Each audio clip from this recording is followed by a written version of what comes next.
ठीक है, कोई प्रॉब्लम? 64 ग्राम इन 1 लीटर।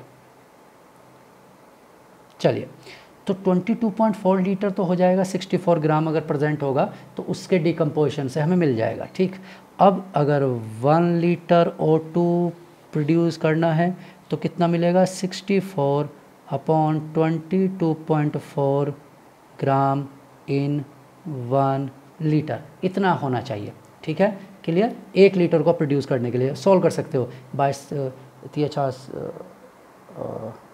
सॉरी 64 है 68 है, ओह सॉरी ये तो 68 है, ये वेट गलती से हमने 64 लिख दिया है, 68, ठीक है ना, 34 था ना वो, 34 इंटू 2 68,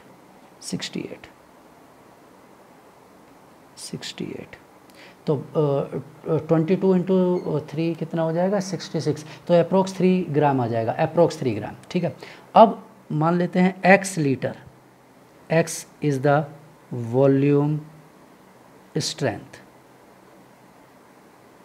x इसका वॉल्यूम स्ट्रेंथ है, तो x litre O2 gas produce, STP की बात कर रहे हैं, STP, ठीक है ना, तो STP वो तो ऑब्वियसली है ही, तो इसे H2O2 सॉल्यूशन में कितना होना चाहिए? 68 इंटू एक्स अपॉन 22.4 ग्राम इन 1 लीटर, 1 लीटर में इतना होना चाहिए। ठीक है, तो इतने ग्राम होना चाहिए। अब मोलैरिटी क्या होता है? मोलैरिटी इक्वल टू क्या होता है? Number of moles upon volume, number of moles होता है weight by molar mass upon volume, और वॉल्यूम कितना है? 1 लीटर में होना चाहिए ना वॉल्यूम, और कितना लीटर ले रहे हैं हम? 1 लीटर। 1 लीटर में कितना वेट है? 68x upon 22.4 divided by molar mass, molar mass कितना है? 34। ठीक है, तो यहाँ से इसे सॉल्व कर लेते हैं। ठीक है, ये हो जाएगा कितना? 34, ये 2 हो गया और 11.2, तो इसका मतलब है देयरफॉर x इक्वल टू आ जाता है 11.2 इंटू एम, यानी किसी भी H2O2 सॉल्यूशन का वॉल्यूम स्ट्रेंथ उसकी मोलैरिटी इंटू 11.2, जैसे 2 मोलर है तो इसका मतलब है कि इसकी वॉल्यूम स्ट्रेंथ 22.4 होगी, जैसा अभी हमने प्रूव किया। देखिए 2 molar solution 2m solution means 22.4 volume strength, तो यहाँ से भी अगर मैं मोलैरिटी 2 लिखूँगा तो 11.2 आ जाएगा। क्लियर? ठीक है, चलिए, अब ये तो हुआ मोलैरिटी से इसका वॉल्यूम स्ट्रेंथ का रिलेशन, ठीक, मोलैरिटी के साथ। ठीक, और अब नॉर्मेलिटी के साथ देख लेते हैं। अब नॉर्मेलिटी और मोलैरिटी का रिलेशन तो आपको पता ही है, नॉर्मेलिटी इक्वल टू होता है मोलैरिटी इनटू एन फैक्टर। ठीक, ये रिलेशन होता है, और मैं लिख देता हूँ during any redox reaction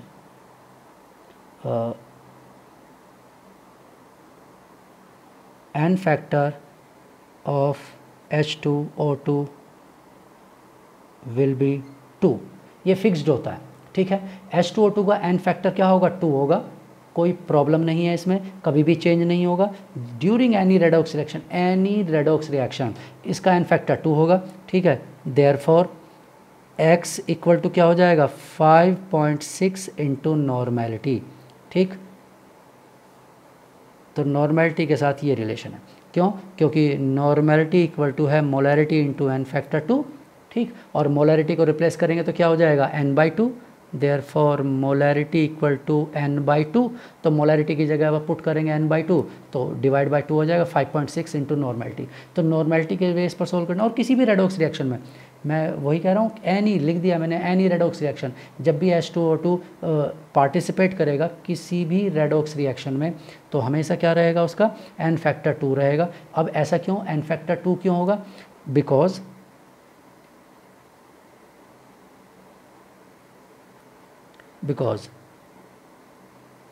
H2O2 may undergo in oxidation with n factor 2, क्योंकि -1 से 0, 1 के लिए 1 का डिफरेंस, 2 के लिए 2 का डिफरेंस,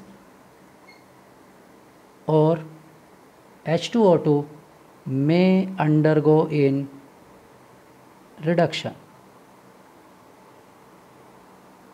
ठीक, -1 से -2 यानी 1 का डिफरेंस, 2 के लिए 2 का difference with n factor 2 means if H2O2 take part in oxidation it has n factor 2, if H2O2 take part in reduction it has n factor 2। मतलब वो दोनों में से कोई भी पार्टिसिपेट कर और ये दोनों काम कर सकते हैं, ये आपको बताया हुआ है।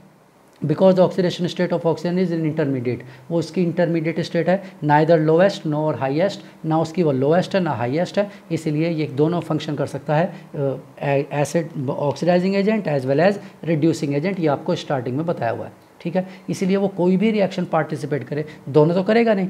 ठीक है, तो किसी एक को ही रहेगा। ठीक, तो डिस्प्रपोर्शनेशन में अलग रहेगा इसका n factor, not in case of disproportionation reaction, not in case of disproportionation reaction।